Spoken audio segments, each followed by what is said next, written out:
ये हिस्ट्री का chapter first है, when, where, how and why. Outline इसमें हमें क्या क्या पढ़ना है। Pre history and history, sources of ancient history, ancient Indian history. इसमें हमें पढ़ना है literary sources and archaeological sources.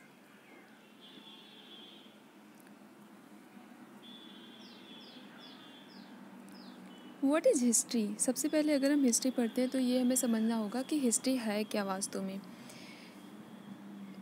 The word history consists of two words, his and story. Is that the story of man? History शब्द दो शब्दों से मिलकर बना है, हिस और स्टोरी, अर्थात इंसान की कहानी। इन हिंदी हिस्ट्री इज कॉल्ड इतिहास। Here it means past and the has means story. It means the story of the past. अगर हम इंग्लिश में देखेंगे तो हमारी जो हिस्ट्री वर्ड है ये दो शब्दों से मिलकर बना है, हिस और स्टोरी। सेम एज अगर हम हिंदी में देखेंगे तो हिंदी में हिस्ट्री को कहते हैं इतिहास कहते हैं, जो दो शब्दों से मिलकर बना है। इट मीन्स पास्ट, मतलब भूतकाल या जो बीता हुआ समय है। एंड हास means story, it means the story of the past. इसका मतलब पास्ट के मतलब भूतकाल की कहानियाँ, अर्थात जो घटनाएं घटी हैं पास्ट में उसी का अध्ययन हम इतिहास में करते हैं। History tales us how man live in the past. History इतिहास हमें ये बताता है कि इंसान भूतकाल में कैसे रह रहे थे। It also tells us how man lived since ages, what problems he face to survive and how he solved them. इतिहास हमें ये भी बताता है कि इंसान जो है, it also tells us how man lived since ages, कि कब कैसे रहते थे पहले इंसान, what problems he face to survive, और उसे जीवित रहने के लिए क्या क्या किन किन परेशानियों का सामना करना पड़ा और उन परेशानियों को उसने कैसे सॉल्व किया। Basic features of history. Historical knowledge must be based on evidence. Evidence literally means that which has been seen. इसमें अगर हम देखेंगे बेसिक फीचर्स ऑफ हिस्ट्री मतलब इतिहास की आधारभूत विशेषताएं जो हैं, तो इसमें सबसे पहला तो ये है कि historical knowledge must be based on evidence. और एविडेंस जो है कि सबूत पर होना चाहिए। हिस्टोरिकल नॉलेज मतलब जिसके ऐतिहासिक ज्ञान जो है हमारा, वो किसी न किसी सबूत पर होना चाहिए। Evidence literally means that which has been seen. Evidence का मतलब है कि जो कुछ देखा गया है। सेकेंड है, history is not just one story but several. इतिहास कोई एक कहानी नहीं है बल्कि बहुत सारी कहानियाँ हैं इसमें। थर्ड है, everything must be looked at in a critical way to check for any errors. हमें क्या करना चाहिए कि ये जो है हिस्ट्री एवरीथिंग मतलब पास्ट में अगर हम कोई चीज़ देख रहे हैं, इतिहास की चीज़ें देख रहे हैं, तो उसमें हमारा क्रिटिकल वे होना चाहिए, क्रिटिकल थिंकिंग होनी चाहिए। मतलब हमें उसके पक्ष और विपक्ष दोनों को बारे में अच्छे से देखना और सोचना चाहिए। Next, importance of history. इतिहास का महत्व। History tells us about the life and deeds of great men. Is that Gautam Buddha, Mahavira, Guru Nanak Dev, Kabir and great rulers like Ashoka and Akbar. इतिहास हमें महान लोगों के बारे में और उनके जीवन और उनके कार्य, अर्थात जो उन्होंने कार्य किया है उसके बारे में बताता है। जैसे कि गौतम बुद्ध जी, महावीर, गुरु नानक देव जी, कबीर दास जी एंड जो बड़े बड़े रूलर थे, मतलब एक सफल शासक जिन्हें हम कह सकते हैं, उनके बारे में भी बताता है। महान शासक या सफल शासक जैसे अशोक और अकबर। नेक्स्ट पॉइंट है इसका, history connects the past with the present and help us to understand the present in a better way. History क्या करती है कि हमारे प्रेजेंट को पास्ट से कनेक्ट करती है और हमें ये समझने में, हमारे प्रेजेंट को अच्छे तरीके से समझने में हमारी मदद करती है। We learn about the customs, traditions and beliefs of people of all countries of the world. हम हिस्ट्री के द्वारा, इतिहास के द्वारा बहुत सारे जितने भी मतलब विश्व के लोगों के जो उनकी धार्मिक रीति रिवाज हैं, उनकी परंपराएं हैं, उन सब के बारे में पढ़ते हैं। इट ब्रॉडन्स और आउटलुक एंड थिंकिंग, ये हमारे देखने के नज़रिए को और हमारे सोच को विस्तृत करता है। फोर्थ पॉइंट है history acts as a teacher, there are many lessons to be learn by us from the past. History act as a teacher, history एक अध्यापक की तरह भी कार्य करता है, मतलब इतिहास एक अध्यापक की तरह कार्य करता है। There are many lessons to be learn by us from the past, इतिहास के द्वारा हम बहुत सारे चीज़ों को सीख सकते हैं। कि जैसा कि हम ये देख सकते हैं कि अगर किसी इंसान ने कोई गलती की है पास्ट में, तो उससे बस हम सबक ले सकते हैं कि हाँ उसने ऐसा किया था तो उसका रिजल्ट ये निकला था। अर्थात एक टीचर की तरह ये ज़रूरी नहीं होता कि हम क्या है कि हर चीज़ के लिए प्रैक्टिस करें कि हाँ देखो इसका रिजल्ट क्या होगा। अर्थात हम जो बीती हुई चीज़ें हैं दूसरे लोगों के अनुभवों से सीख सकते हैं। The word history comes from the Greek word Historia which means finding out. जो इतिहास शब्द है, हिस्ट्री शब्द है, ये ग्रीक वर्ड से लिया गया है। ग्रीक वर्ड हिस्टोरिया से बना है जिसका मतलब होता है फाइंडिंग आउट, मतलब तलाश करना या खोजना। Time frames of history, the total period of history can be divided into three phases: ancient history, medieval history and modern history. The time frame of history मतलब जो समय काल है, इतिहास का समय काल, इसे हम क्या कर सकते हैं, 3 भागों में डिवाइड कर सकते हैं। एंशिएंट हिस्ट्री प्राचीन इतिहास, मेडिवल हिस्ट्री मध्यकालीन इतिहास एंड मॉडर्न हिस्ट्री मतलब आधुनिक इतिहास।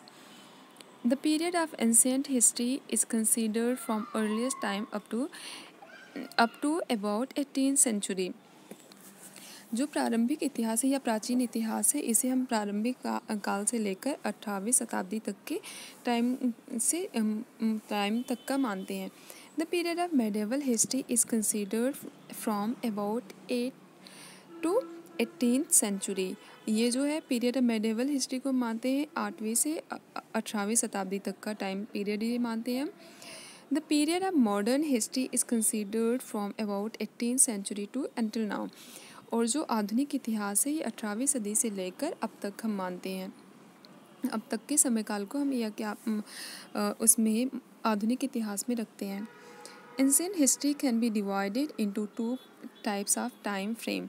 एंशिएंट हिस्ट्री जो प्राचीन इतिहास है इसे 2 समय कालों में हम बांट सकते हैं, pre history and history, and second है BC एंड AD। सबसे पहले हम समझेंगे कि प्री हिस्ट्री होता क्या है। Prehistory and history.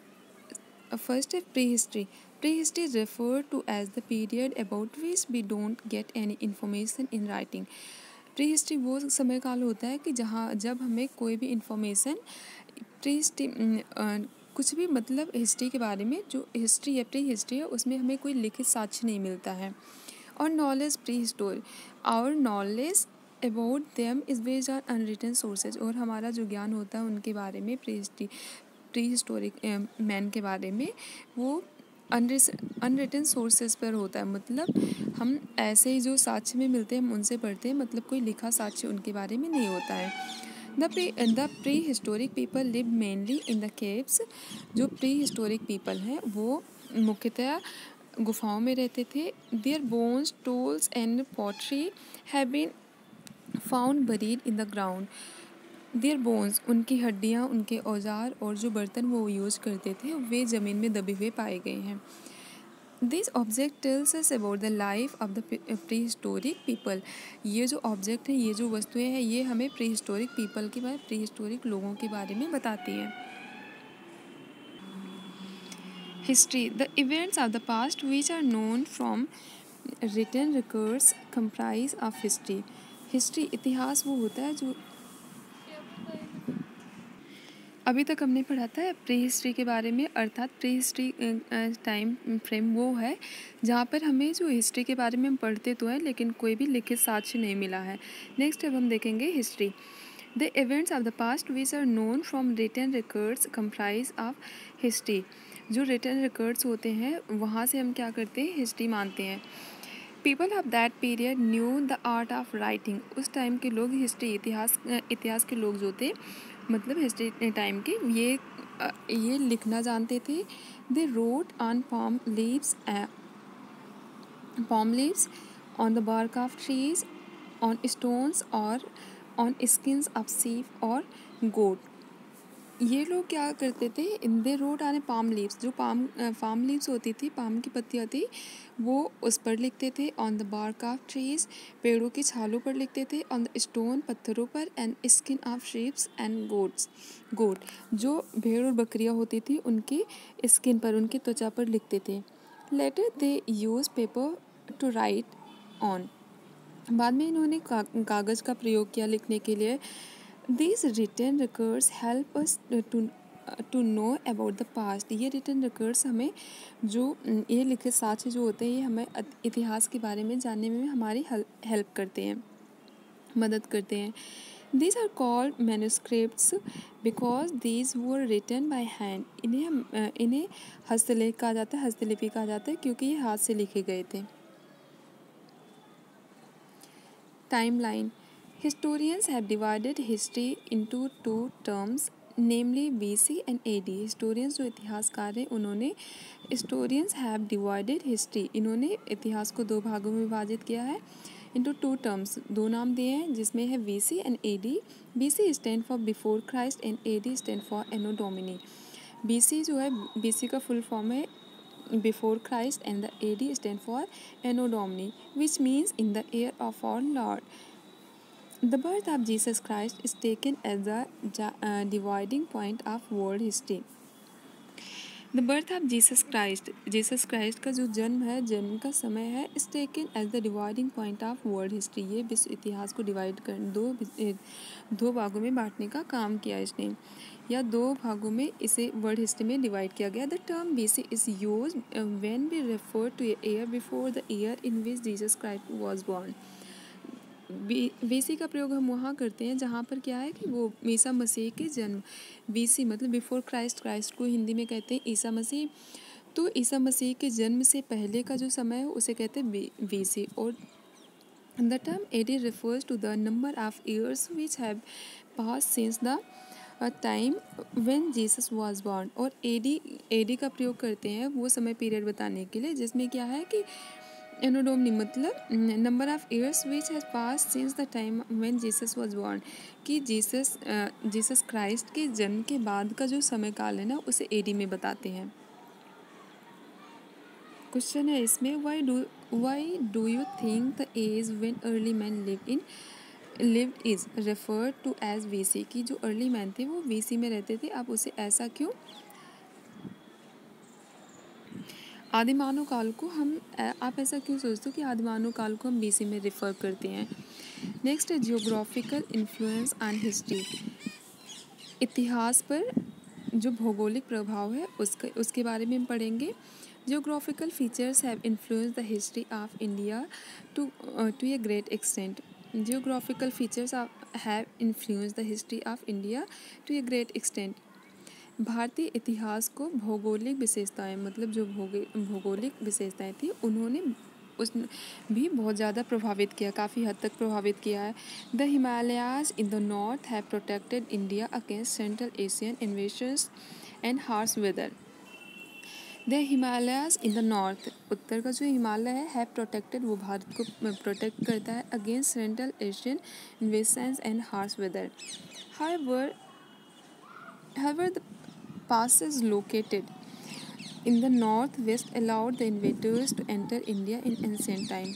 प्राचीन काल में, जबकि प्राचीन काल में the passes located in the, यहाँ पर पासेस का मतलब है रास्ता, the passes located in the north west, जो उत्तर पश्चिमी में का रास्ता था, अलाउड द इन्वेडर्स, व्यापारियों को आज्ञा देता था या उनके आने का रास्ता था, to enter India in ancient time, प्राचीन काल में जो अन्य देश के व्यापारी थे उन्हें भारत आने का मार्ग जो था वो उत्तरी और पश्चिमी था। The plains of the Ganga and the Indus became the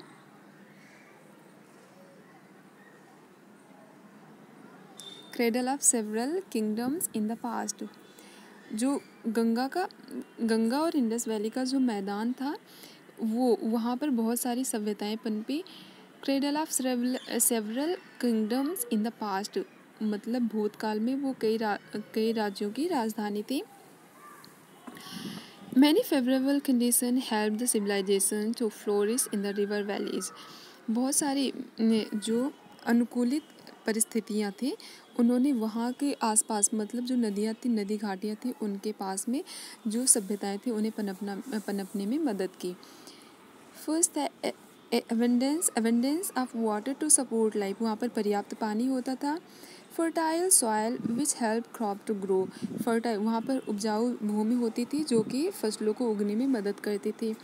third point है मतलब कि किसी भी सिविलाइजेशन को पनपने के लिए क्या क्या आवश्यक चीज़ें हैं। तो फर्स्ट थिंग इज़ दैट कि वहाँ पर वाटर था, एम्पल मात्रा में वाटर था, तो वहाँ वाटर था इसलिए भी वहाँ लोग ज़्यादा इकट्ठे, जहाँ पानी पीने की व्यवस्था होगी, पानी होगा अच्छा, वहाँ लोग जाएंगे। फर्टाइल सॉइल, और वहाँ की जो मिट्टी थी वहाँ उपजाऊ मिट्टी थी जिससे वो फसलें उगा सकते थे। थर्ड है river also facilitate the movements of goods and people and help in the expansion of trade and commerce, जो नदियाँ होती हैं आल्सो फैसिलिटेट, वे सुविधा प्रदान करती है the movement of goods and people to and help in the expansion of, मतलब एक जगह से दूसरी जगह पे व्यापार करने में वो नाव के सहारे व्यापार भी कर सकते थे, मीन्स नदियाँ इसमें भी उनकी मदद करती थी। आगे है source materials of ancient Indian history, जो सोर्स मटेरियल है प्राचीन भारतीय इतिहास का सोर्स मटेरियल जो है उसे हम देखेंगे। Source materials means the places and objects which provide information about events that happened in the past. Source materials means the places and objects which provides information about events that happened in the past. Source material वो होता है जो हमें क्या करता है, वे स्थान या फिर वे वस्तुएं होती हैं जो हमें क्या करती हैं, जो पास्ट में घटनाएं घटी हैं उनके बारे में हमें अध्ययन करने में हमारी मदद करती है, या फिर वो स्रोत होती है जिनसे हम पास्ट के बारे में अध्ययन कर सके, जान सके, पढ़ सकें। The source material is of two kinds, archaeological and literary. जो सोर्स मटेरियल होते हैं ये दो प्रकार के होते हैं, archaeological and literary. Sources of history, अब हम इसमें देखेंगे आर्कियोलॉजिकल सोर्सेज में हम देखेंगे कि monuments, inscriptions, coins and artifacts. Monuments means होता है स्मारक, इंस्क्रिप्शन मीन्स होता है अभिलेख, कॉइन्स सिक्के, आर्टिफैक्ट कलात्मक जो आकृतियाँ मतलब कलाकृतियाँ जो थी वो। लिटरेरी मीन्स होता है साहित्यिक, तो साहित्यिक स्रोत में था फर्स्ट है रिलीजियस लिटरेचर मतलब धार्मिक साहित्य। सेकंड है सेकुलर लिटरेचर मतलब जो किसी भी धर्म से संबंधित नहीं होती है उन्हें सेकुलर लिटरेचर कहते हैं।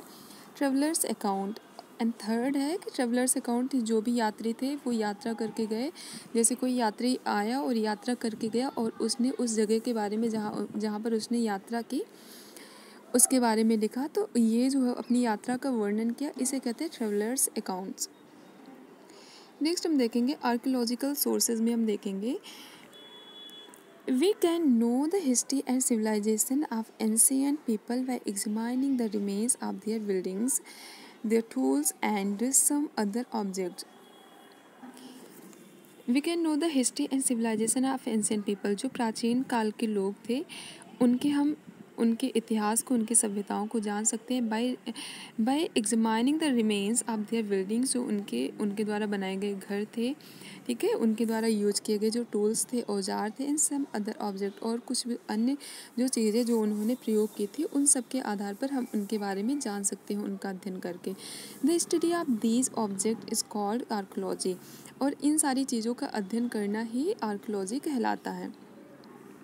नेक्स्ट है इंस्क्रिप्शन, ये आर्कियोलॉजिकल सोर्स का कौन सा पॉइंट था, सेकेंड पॉइंट में आता है, इसमें था मोनूमेंट्स एंड इंस्क्रिप्शन, तो हम इसमें देखेंगे इंस्क्रिप्शन में क्या क्या आता है।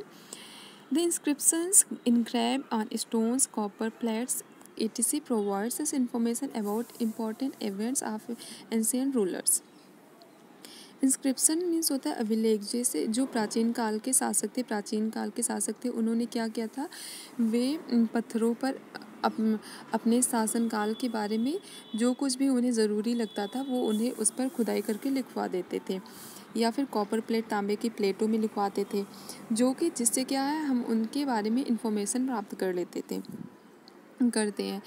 The rock edicts of Asoka, the Sachi inscription, the Allahabad pillar inscription, the iron pillar inscription, and Mehrauli, Delhi tells us about important events, administration, the personal qualities of A ruler. मतलब किसी भी शासक के जो उन्होंने प्रशासन, मतलब उनका प्रशासन कैसा था, अच्छा था, बुरा था।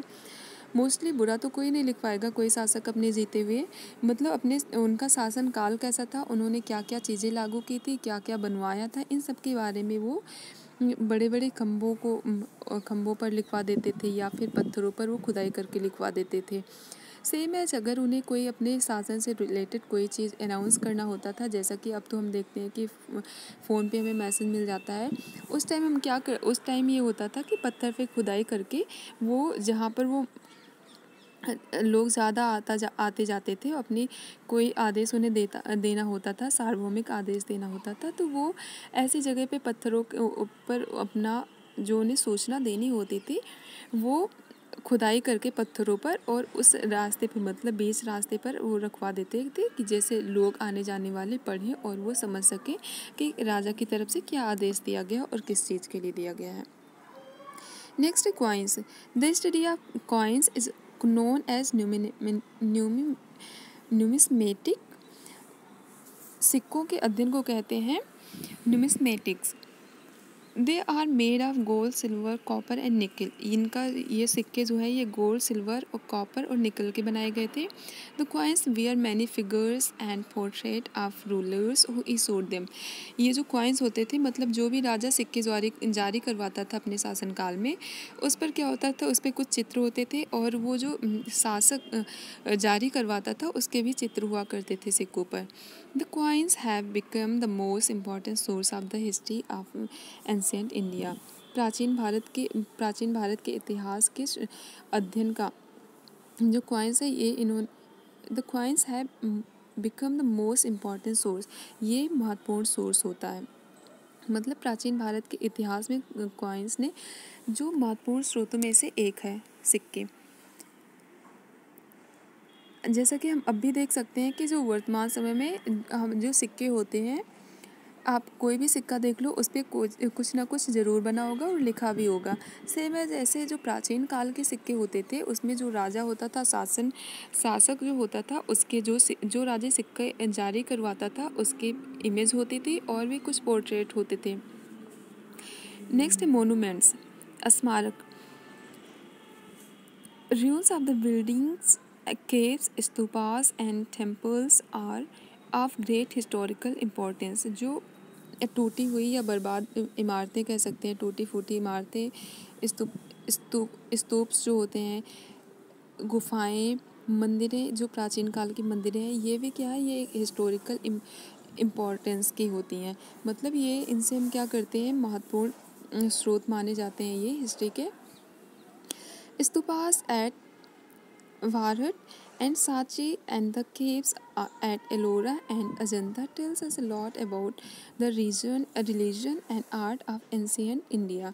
ये क्या होती है, जैसे एलोरा की गुफा है उसमें बहुत सारे आर्ट्स बनी है, तो ये और जो स्तूप है, सांची के स्तूप हैं, ये सारे हमें क्या बताते हैं कि ये उस टाइम का रिलीजन, जैसे पत्थर है उस पर ये जो बनाए गए हैं उसमें उस टाइम की कला कैसी थी, आर्ट क्या थी, इसके बारे में बताते हैं। अदर आर्कोलॉजिकल सोर्सेज, इसमें हम देखेंगे जो अन्य आर्कोलॉजिकल स्रोत हैं उसे हम देखेंगे। Other archaeological sources include cave paintings, bones of persons and animals and the stone of metal roots. Other archaeological source में हम देखेंगे इसमें क्या क्या शामिल होता है। केव पेंटिंग्स जो गुफाओं की पेंटिंग्स हैं, bones of person and animal, इंसानों और जानवरों की हड्डियाँ, एंड स्टोन, पत्थर भी शामिल होते हैं, एंड मेटल रूट्स। यह हम देख सकते हैं पिक्चर में, ये इंस्क्रिप्शन है जिस पर ये पत्थर है, पत्थर पे या किसी तांबे का मान सकते हैं, कोई भी वो है जिस पर ये खुदाई करने की जिस शासन काल के, मतलब जिस शासक ने जारी करवाए होंगे ये उसके हैं, अभिलेख होता है, इंस्क्रिप्शन मीन्स। नेक्स्ट है एंशिएंट कॉइन्स। आपने देखा होगा कि अभी पढ़ा था कि कॉइन्स पर क्या होते, पोर्ट्रेट होते थे ना, तो इसमें आप देख सकते हो क्लियरली कि इसमें पोर्ट्रेट में इमेज बनी हुई है, सॉरी कॉइन्स पर इमेज बनी हुई है। नेक्स्ट है Ashoka pillar, Ajanta cave art,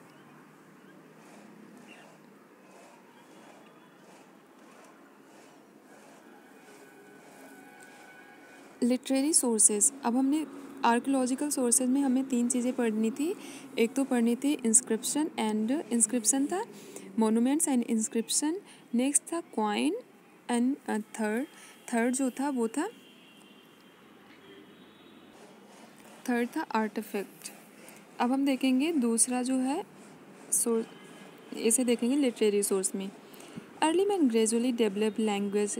जो प्रारंभिक मानव था उसने धीरे धीरे क्या किया, भाषा का विकास किया। He first started to give expression through his drawings that he made in caves. सबसे पहले तो उसने जो ड्राइंग उसने बनाई उसके द्वारा जो गुफाओं में उसने ड्राइंग्स बनाई थी उसके द्वारा उसने एक्सप्रेस करना शुरू किया। Then he started to use some symbols for different things. फिर उसने क्या किया, अलग अलग चीज़ों के लिए कुछ सिम्बल्स मतलब कुछ प्रतीकों का प्रयोग किया। About 10,000 years ago man started to live in groups and settle down at one place. लगभग 10,000 साल पहले की बात है। इंसान जो है वो समूह में रहना उन्होंने स्टार्ट कर दिया and settle down at one place, और एक जगह पर रहना भी स्टार्ट कर दिया। Mutual interaction gradually led to the development of language. जो पारस्परिक अंतःक्रिया थी धीरे धीरे उनसे क्या हुआ, उनसे भाषा का विकास हुआ। एज द लैंग्वेज डेवलप्ड, जैसे कि भाषा का विकास हुआ, he was able to express himself and he started to write. वो अपने आप को, जब भाषा का विकास हो गया तो वो अपने आप को अभिव्यक्त कर सकता था और उसने लिखना शुरू किया। As paper had not yet been made, जैसा कि पता है कि उस टाइम पेपर नहीं बने थे। ही रोट ऑन, वह लिखता था rocks, tree leaves, tree box, copper plates etc.. वो क्या करता था, मतलब पेपर का तो आविष्कार हुआ नहीं था उस टाइम, तो वो पत्थरों पर, चट्टानों पर, पेड़ की छालों पर, पेड़ की पत्तियों पर और जो कॉपर प्लेट्स थे ना उन पर लिखता था। All this comprise literary sources, और ये क्या है, ये लिटरेरी सोर्स में शामिल होते हैं ये सारी चीज़ें। We can divide literary sources into 2 सब ग्रुप्स। लिटरेरी सोर्सेज हैं, इन्हें हम 2 सब ग्रुप में डिवाइड कर सकते हैं। फर्स्ट है रिलीजियस लिटरेचर, धार्मिक साहित्य। तो इसमें हम देखेंगे religious literature include religious teachings, rituals and tales. जो रिलीजियस धार्मिक ग्रंथ भी कह सकते हैं हम, धार्मिक साहित्य जो होते हैं इसमें जो रिलीजियस टीचिंग मतलब धार्मिक जो उपदेश होते हैं, ये रीति रिवाज और कहानियाँ जो होती हैं वो शामिल होती हैं। फॉर एग्जांपल जैसे हम करेंगे द 4 वेदास, 4 वेद हैं, उपनिषद, स्मृति, रामायण, महाभारत हैं, ठीक है। फ्रॉम हिंदुज़्म, ये सारे क्या है, ये हिंदुओं के धार्मिक ग्रंथ हैं।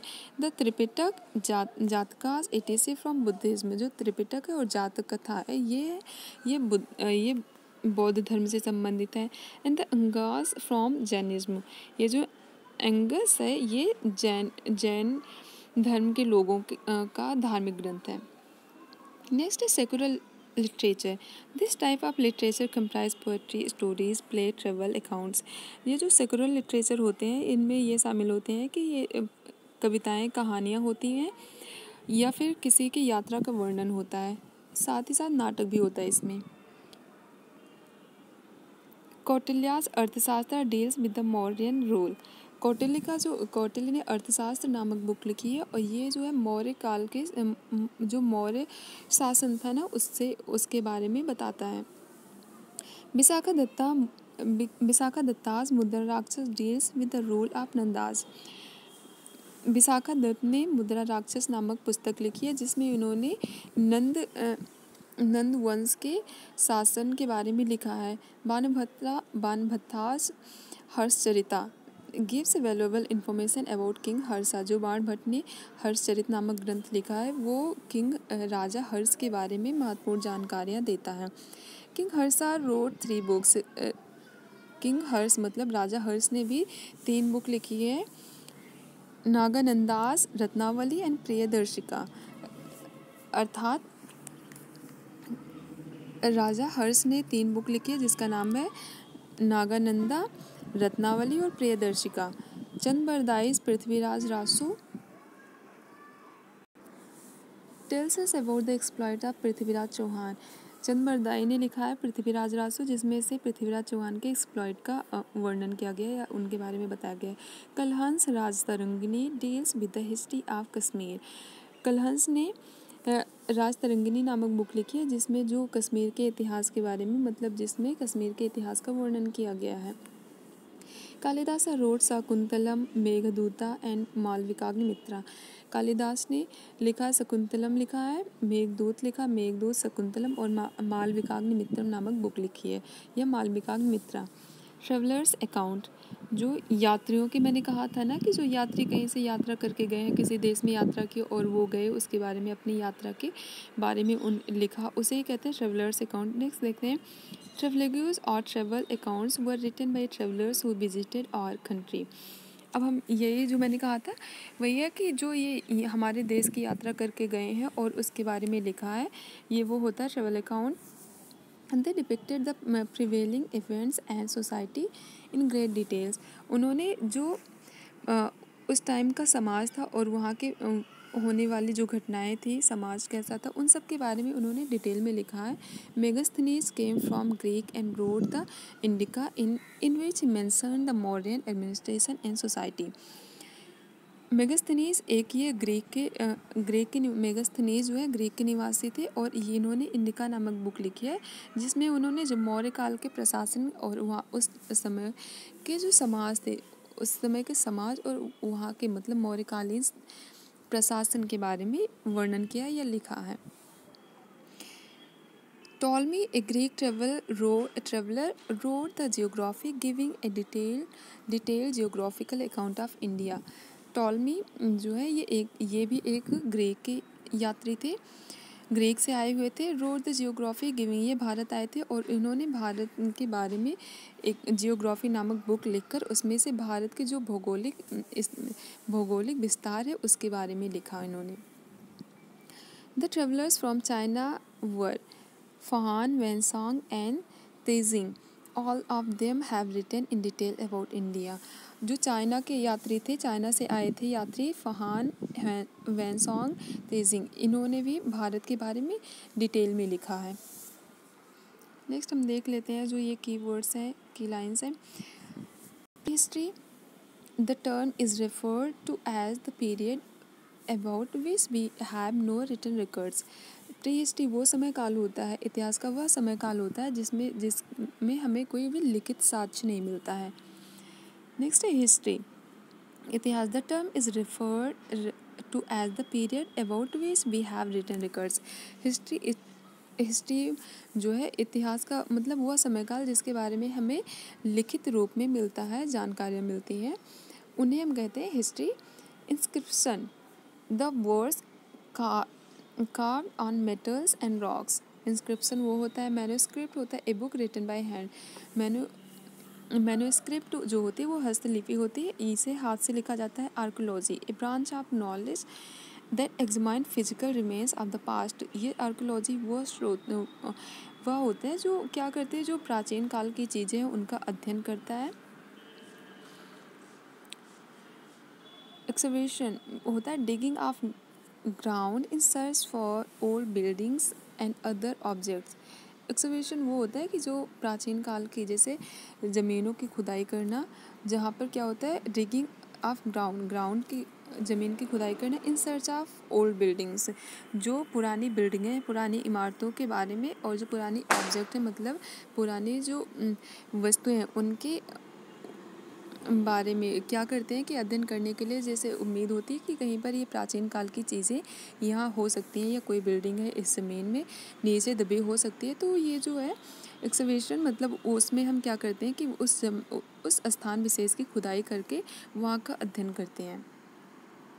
नेक्स्ट है क्विक रिव्यू में, the study of history not only tells us about the past but also the causes of our present. History जो है हमें पास्ट के बारे में ही नहीं बताता बल्कि प्रेजेंट के बारे में भी बताता है कि पास्ट का मतलब भूतकाल में ऐसा हुआ था, उसका परिणाम है ये present time. History tales us about different aspect of political, social and economic life.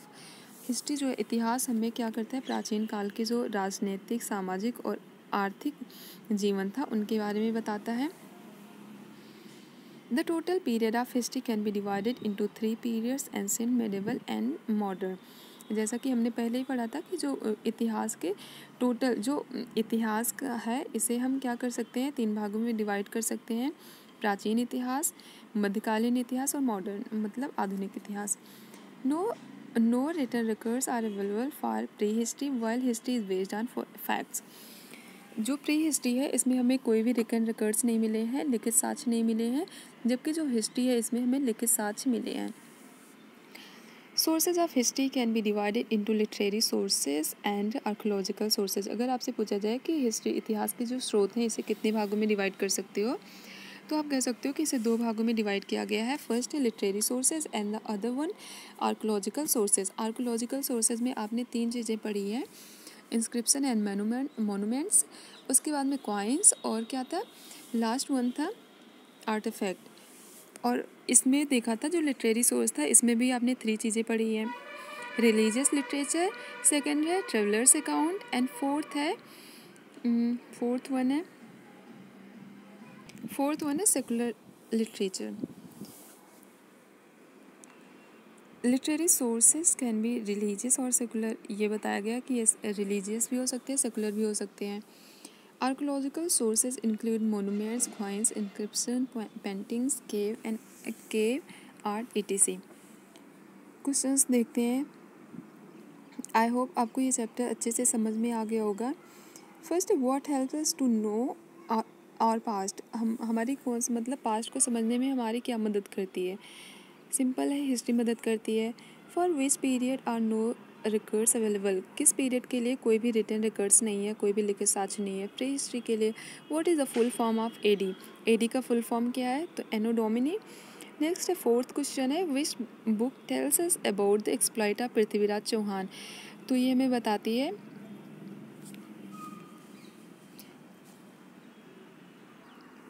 चंद बरदाई के द्वारा लिखी गई पृथ्वीराज रासो। ये हमें पृथ्वीराज चौहान के एक्सप्लॉइट के बारे में बताती है। Name any one Chinese traveller who visited India during the ancient period. कहता है कि आप किसी एक चाइनीज मतलब चीन के यात्री के इनका नाम बताना है जिन्होंने प्राचीन काल में भारत की यात्रा की थी। तो इसमें है वेनसांग या फिर फान भी बता सकते हो। नेक्स्ट है 6th question, what type of source is a monument. Monument कैसा सोर्स है, तो monuments is a archaeological source. Short answer type question इसमें व्हाट डज हिस्ट्री स्टडी।